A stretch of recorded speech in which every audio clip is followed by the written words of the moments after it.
आज दोस्तों study with आशु में आपका स्वागत है।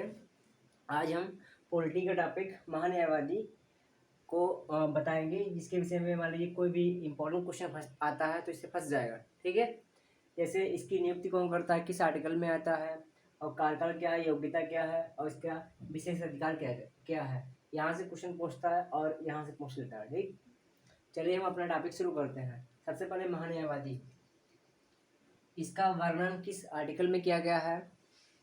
ठीक, इसका उल्लेख आर्टिकल 76 या 76 के अंतर्गत बताया गया है। और वर्तमान में महान्यायवादी कौन है और सब प्रथम कौन थे, सबसे पहले कौन थे। ठीक, तो महान्यायवादी वर्तमान में आर वेंकट रमणी और पहले जो थे एम शीतलवाड़ थे। ठीक, और वर्तमान में आर वेंकट रमणी है और इसका उल्लेख आर्टिकल 76 में है। इसको भारत का प्रथम वित्त अधिकारी माना जाता है या वित्त अधिकारी है और माना भी जाता है। ठीक, इसकी योग्यता क्या है। जो सर्वोच्च न्यायालय के न्यायाधीश होते हैं, सुप्रीम कोर्ट के न्यायाधीश होते हैं, मुख्य न्यायाधीश नहीं, जो मुख्य न्यायाधीश नहीं उसके अलावा जो न्यायाधीश होते हैं जो उनकी योग्यता होती है उसके हिसाब से इसकी योग्यता होती है। ठीक, जो जो उनके मानक होंगे वही महान्यायवादी के मानक होंगे। ठीक, तभी कहा जाता है कि भारत का महान्यायवादी प्रथम वित्त अधिकारी होता है। और इसकी नियुक्ति कौन करता है, इसकी नियुक्ति राष्ट्रपति द्वारा की जाती है, जो आर्टिकल 76 है, बता चुके हैं आपको। ठीक, और इसका कार्यकाल कितना है, इसका कार्यकाल कोई निश्चित नहीं रहता है, जब तक राष्ट्रपति चाहे रख सकता है और हटा सकता है। यहीं से क्वेश्चन पूछता है कूट के रूप में, एक यहाँ से देता है कि महान्यायवादी का कार्यकाल निश्चित होता है और एक इसको उठा के देता है कि महान्यायवादी संयुक्त अधिवेशन में मतदान कर सकता है या भाग ले सकता है। इस तरीके से क्वेश्चन मिला के दो पूछ लेता है कि ए सही है कि ए और बी दोनों सही है, ए और बी एक ही व्याख्या करता है कि नहीं। इस तरीके से क्वेश्चन मिला के पूछता है। ठीक, चलो आगे हम बताएंगे। इसकी नियुक्ति कौन करता है, राष्ट्रपति।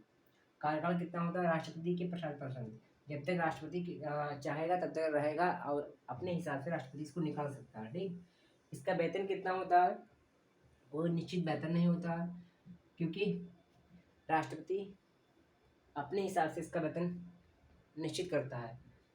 ठीक, इसका कोई निश्चित वेतन है, जैसे राष्ट्रपति का 5 लाख होता है, उपराष्ट्रपति का 4 लाख होता है।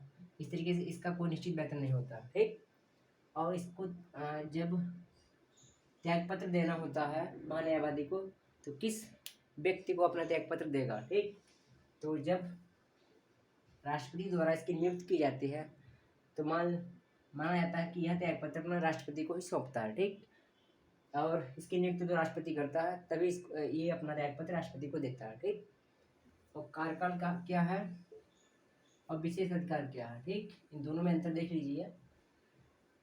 न्यायालयों में भारत सरकार की तरफ से मान लीजिए कोई भी ऐसा केस है जो भारत सरकार का है, भारत सरकार की तरफ से अपना पक्ष रखता है।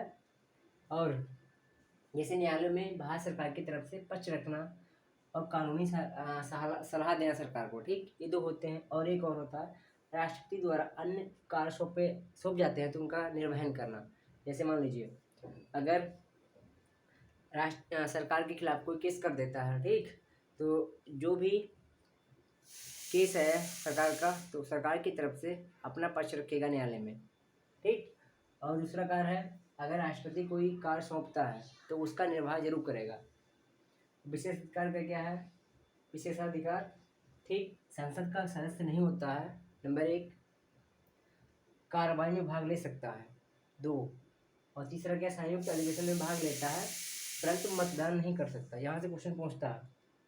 नंबर 1 है विशेष अधिकार में, जो इसके विशेष अधिकार होते हैं उसका नंबर 1 है संसद का सदस्य नहीं होता है और कार्रवाई में भाग ले सकता है। ठीक, और संयुक्त अधिवेशन में भी भाग लेता है लेकिन मतदान नहीं कर सकता। तो 4 है, 4 में से इसको उठा के पूछ लेता है एक, और 4 वाला को उठा के पूछ लेता है। तो पूछता है कि मतदान कर सकता है कि नहीं, तो मतदान नहीं कर सकता है लेकिन अधिवेशन में भाग ले सकता है और संसद का सदस्य नहीं होता। ठीक, एक बार दोबारा देखते हैं कि महान्यायवादी का उल्लेख किस आर्टिकल में है। महान्यायवादी का उल्लेख आर्टिकल 76 में है। और प्रथम भारत का अधिकारी होता है और वर्तमान में आर वेंकट रमणी हैं और प्रथम थे एम शीतलबाई। ठीक। और योग्यता क्या होती है, सर्वोच्च न्यायालय के न्यायाधीश जो अपनी योग्यता रखते हैं उसके हिसाब से इनकी योग्यता होती है। ठीक, वही योग्यता होती है। और नियुक्ति कौन करता है, इसकी अपॉइंटमेंट करता है राष्ट्रपति। और कार्यकाल कितना होता है, राष्ट्रपति के हिसाब से इसका कार्यकाल होता है। जब राष्ट्रपति चाहे इसको निकाल दे, जब चाहे रखे। ठीक। और वेतन कितना होता है, वेतन होता है कोई निश्चित नहीं बल्कि राष्ट्रपति के हिसाब से रहता है। जिस तरीके से वो परिश्रम करेगा उसी तरीके से उसका वेतन मिलता है, ये कहा गया है। और त्याग पत्र अपना राष्ट्रपति को ही देता है। ठीक। और कार्यकाल और विशेष अधिकार। ठीक। कार्यकाल न्यायालय मतलब कार्य क्या उसका होता है, विशेष अधिकार क्या होता है। ठीक। न्यायालय में भारत सरकार की तरफ से अपना पक्ष रखता है। जो भी मान लीजिए केस है तो भारत सरकार का, तो उसके हिसाब से अपना पक्ष रखेगा। ठीक। अब विशेष अधिकार क्या है, संसद का सदस्य नहीं होता है परंतु कार्रवाई में भाग ले सकता है, मतदान नहीं कर सकता और संयुक्त अधिवेशन में भाग लेता है। ठीक। ये महान्यायवादी के संबंध में है। इसके आगे हमारा अभी क्लास चलेगा जो CAG के संबंध में। दोनों टॉपिक हैं, कन्फ्यूजन करते हैं क्योंकि इसका उल्लेख 76 में, उसका उल्लेख 148 में। दोनों को समझने में थोड़ा दिक्कत रहता है और इसी से ही पॉइंट से मान लीजिए 4-5 जो है क्वेश्चन बनता है, पूछ लेता है। ठीक। चलिए हमारा क्लास बस यहीं रहेगा। इसके आगे महान्यायवादी खत्म हुआ, समाप्त हुआ। अब हमारा नियंत्रक एवं महालेख परीक्षक होगा, केग। ठीक। स्टडी विद आशु को सब्सक्राइब कीजिए, लाइक कीजिए, शेयर कीजिए। धन्यवाद।